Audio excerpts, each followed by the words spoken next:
Para acompanhar o conteúdo, aperte no botão de inscrever-se. Deixe sua curtida e ative o sininho. Você quer trabalhar com o YouTube e aumentar sua renda? Me chamo Paula Gregório do canal Cortes do Smallcast e nos primeiros meses pude crescer e ganhar visualizações necessárias para lucrar. Dentro desse curso você vai ganhar um conhecimento aprofundado sobre como gerir e ranquear seu canal. E mais, você não ganha somente com a monetização do YouTube, aprenda a trazer outras formas de monetização para seu canal. Clique no link da descrição. Quem são essas pessoas? Mais altas esferas de poder de um país. Presidente, as forças militares, os grandes estrategistas, as altas patentes de tudo quanto é instituição de Estado, não de governo. Aqueles que são responsáveis pela existência de um país, de um povo, de uma nação, e que a função deles é garantir que esse povo e essa nação continue viva, protegida, com os meios para sobreviver.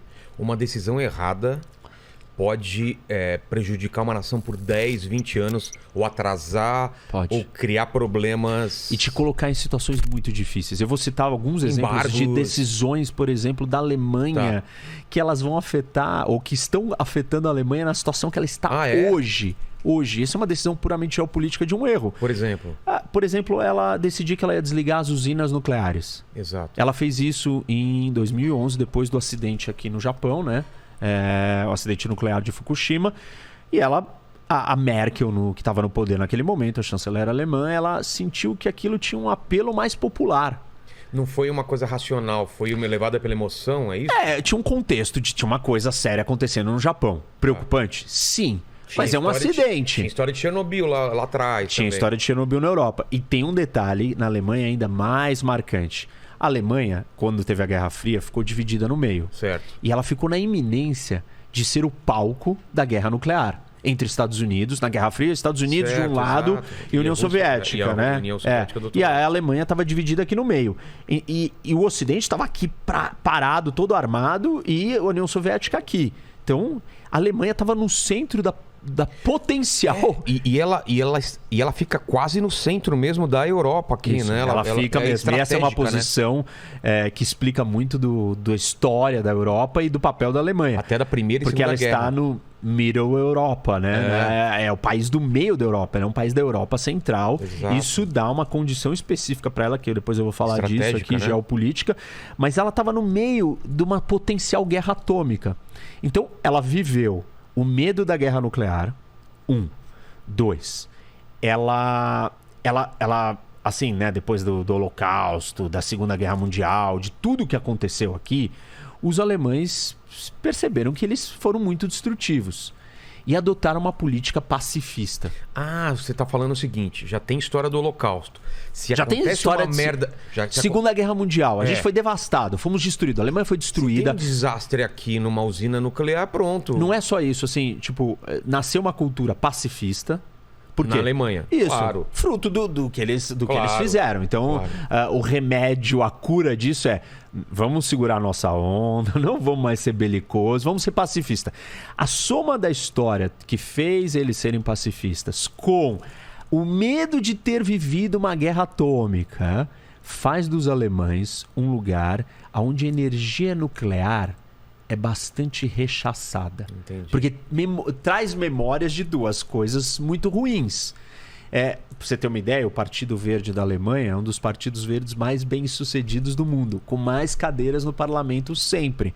Então, a cultura verde ambiental na Alemanha é forte. Antinuclear, mais forte ainda. Aconteceu Chernobyl, acontece um acidente de Fukushima no Japão. O que acontece com esse caldo, com esse contexto cultural e histórico da Alemanha? Vamos fechar. Vamos fechar. E aí o que a população fala? Fecha tudo. Por favor. Estamos com você.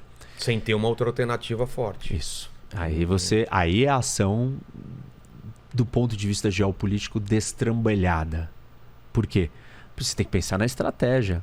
Qual que vai ser o substituto da energia nuclear no seu país? Se tem eólica e solar já suficiente para suprir tudo isso? Energia eólica e solar são intermitentes, né? Elas têm... Você não tem sol o dia inteiro, você não tem vento o dia inteiro. A energia nuclear não, você está ali produzindo, ela é consistente, ela é confiável. Hidrelétrica também? Isso, a hidrelétrica tem o problema da água e da chuva.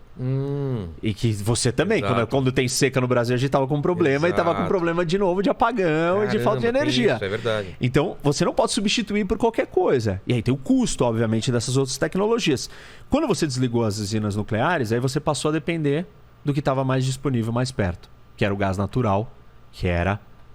Quem trazia esse gás natural era a Rússia.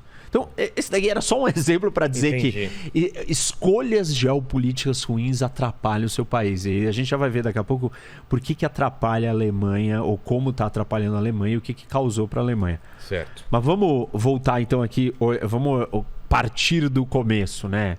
E olhar para esse mapa e entender o que a gente está vendo. Assim, quando a gente fala em geopolítica, tem um monte de elementos que afetam a geopolítica.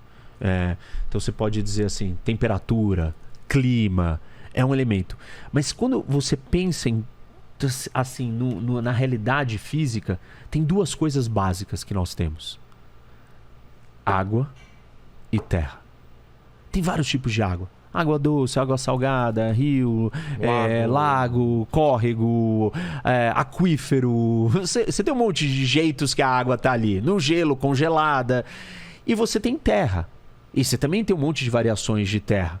Você tem montanha, você tem planície, você tem planalto, você tem pântano, você tem um monte de coisa. Você tem praia, você tem misturas de terra. Mas basicamente nós estamos vendo aqui água e terra. Certo. Tem mais água no mundo do que terra. Essa é uma realidade do nosso planeta. Bom, e aí, assim, os geopolíticos, os grandes pensadores da geopolítica, eles começaram a olhar para isso e falaram assim: qual é a força, a potência, o poderio capaz de dominar o mundo? Aquele que surge da orientação da natureza marítima, da água, ou aquele que surge da orientação terrestre, continental? O que é surgir da orientação terrestre ou surgir da orientação marítima?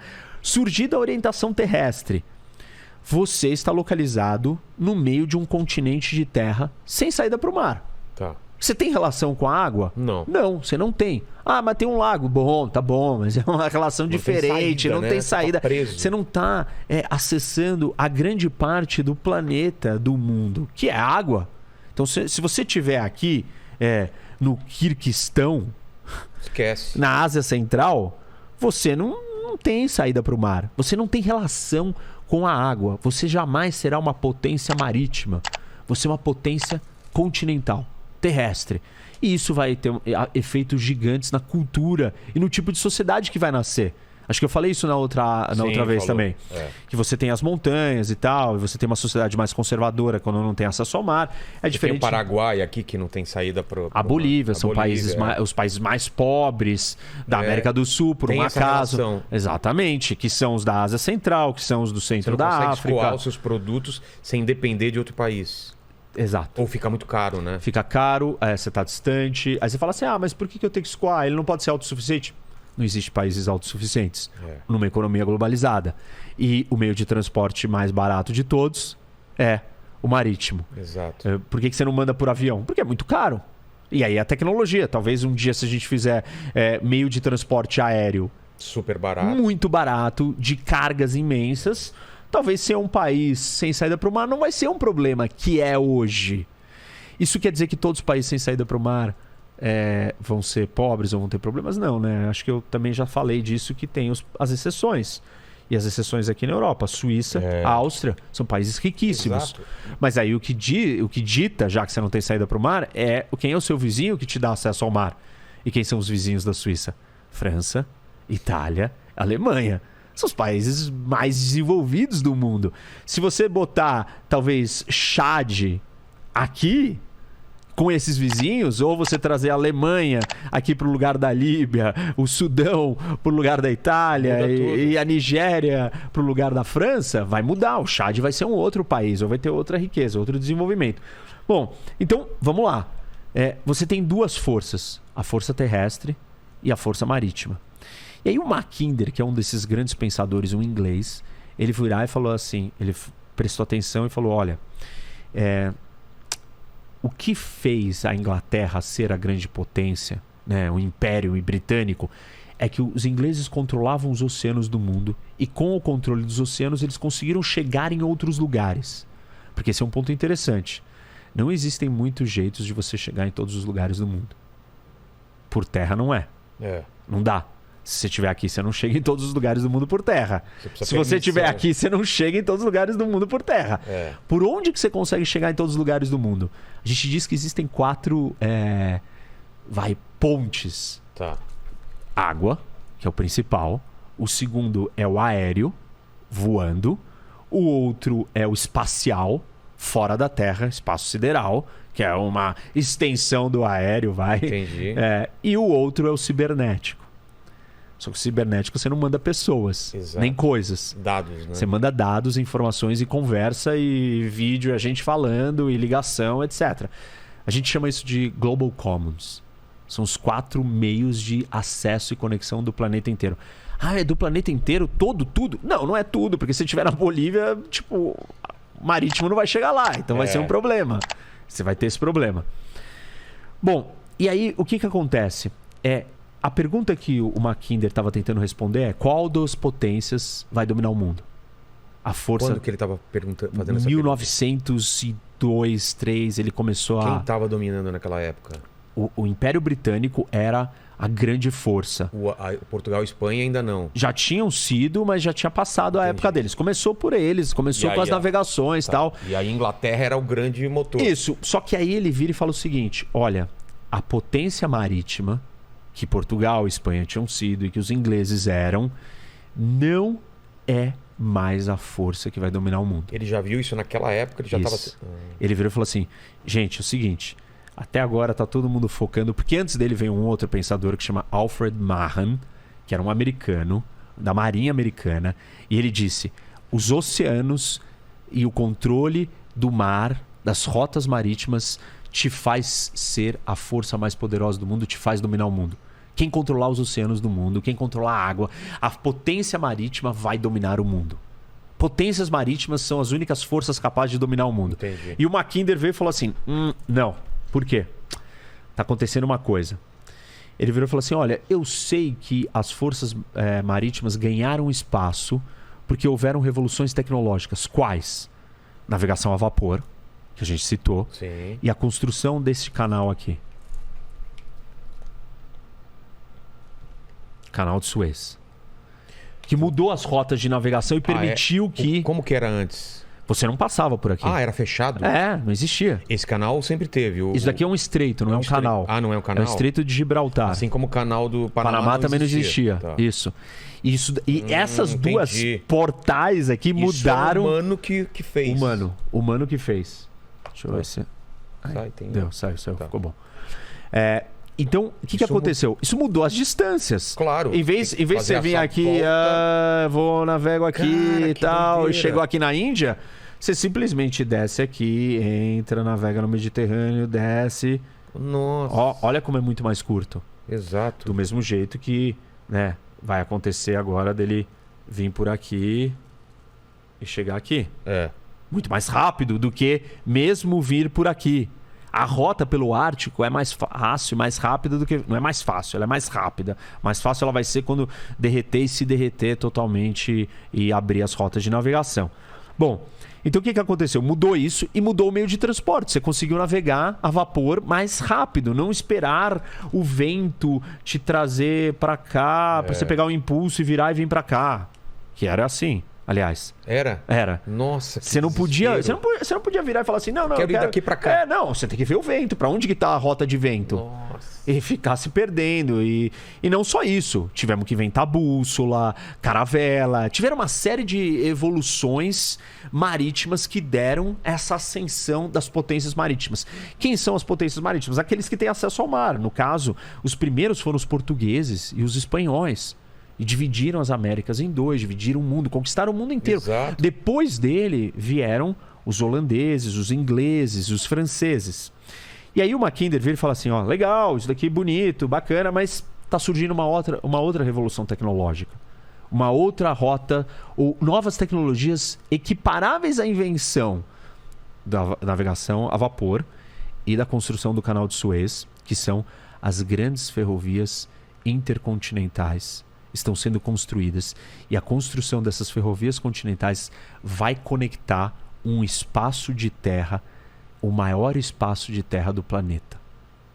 De terra contígua. Entendi. Você fala assim, pô, aqui não tem muita terra? Tem, mas isso daqui tem conexão com o quê? Exato. Tá só com isso daqui. Mas é a Austrália? Não conecta. Onde que a gente tem o maior espaço de terra contíguo nesse mapa do mundo? Isso daqui, né? Isso. Eurásia. Eurásia. Este é o maior continente, o maior espaço de terra do mundo. E aí ele falou assim, se alguém conseguir maximizar, usar todo esse espaço na sua totalidade, esse povo, essa nação, esse grupo vai ficar muito rico e muito poderoso.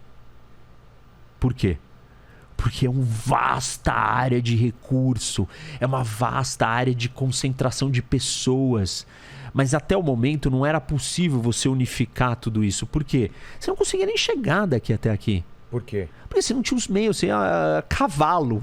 Tá, antes. Tipo, era muito longe, era muito distante. Quando o cara chegava aqui, já não dava mais. Eu até acho incrível quando você vê os conquistadores, o quanto eles avançavam nesse espaço absurdo de terra, né?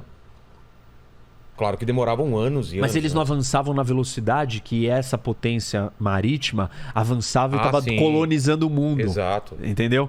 E aí, com essas transformações, ele começou a perceber que este território aqui, da Eurásia, era muito mais importante do que toda a concentração que tinha nesse pequeno cantinho aqui, que era a Europa. Falou, o mundo não é da Europa. O mundo não é esses paísezinhos daqui dominando o mundo inteiro. O mundo não é isso. Tem uma transformação aqui e essa transformação vai mudar todo esse equilíbrio de poder. E aí ele falou... ele já via a China também como essa potência, o Japão, a Não, Rússia. ele falava dessa região aqui. Entendi. E ele virou e falou assim... Aí ele dividiu essa região em duas partes. A primeira parte, ele circulou aqui Aí não tanto para lá, mas aqui assim... Ele circulou assim, aqui, um coração na Eurásia. E no coração da Eurásia, ele virou e falou assim, daqui você consegue acessar e bloquear todas as outras rotas e caminhos que a força marítima pode penetrar nesse lugar aqui. Vamos lá. Por quê? Quer dizer? Quer dizer que quem controlar esse espaço aqui vai estar dentro de uma fortaleza. Por quê? Porque quem tá fora, quem tá aqui fora, para chegar até isso daqui, não consegue. Entendeu? Quem tá de fora, as forças que estão de fora, se esse lugar aqui se expandir e ocupar e controlar todo mundo aqui dentro, ele vai ter muita terra, muita riqueza, muito recurso natural. E quem tá de fora não vai ter tamanho e força para contrapor o tamanho da riqueza daqui. Não, e se expandir isso daqui, a gente também tem uma parte populacional absurda, né? Isso. Olha a Índia, China, Paquistão aqui. O que ele diz, né? Que esse coração, partindo desse coração, você conseguir se consolidar e expandir, você vai ocupar muita coisa. E aí ele fala que isso daqui chama Heartland. Heartland. Que é a terra coração. Que a maior parte fica na Rússia mesmo. Isso. E aí ele fala assim, a chave para acessar esse território é o leste da Europa. E aí ele parte da seguinte teoria, que é um axioma da geopolítica, que ele vira e fala assim, quem controla o leste europeu, ou Europa Oriental, controla o Heartland. Quem controla o Heartland, controla a Ilha Mundo. Ilha Mundo é... Entendi. A Eurásia. Eurásia. Quem controla a Ilha Mundo, controla o mundo. Você percebe que ele partiu de um espaço geográfico, e desse espaço geográfico ele virou e deu um mapa da estratégia do jogo de dominação do mundo. Mas ele viu isso daqui meramente como o centro geográfico, ou ele viu riqueza, viu quem tá lá? Riqueza, quem tá lá, tudo, o tamanho, o espaço. Por quê? Ele observou algumas condições aqui. A primeira, essa terra é plana. Não tem muita montanha? É um terreno aberto.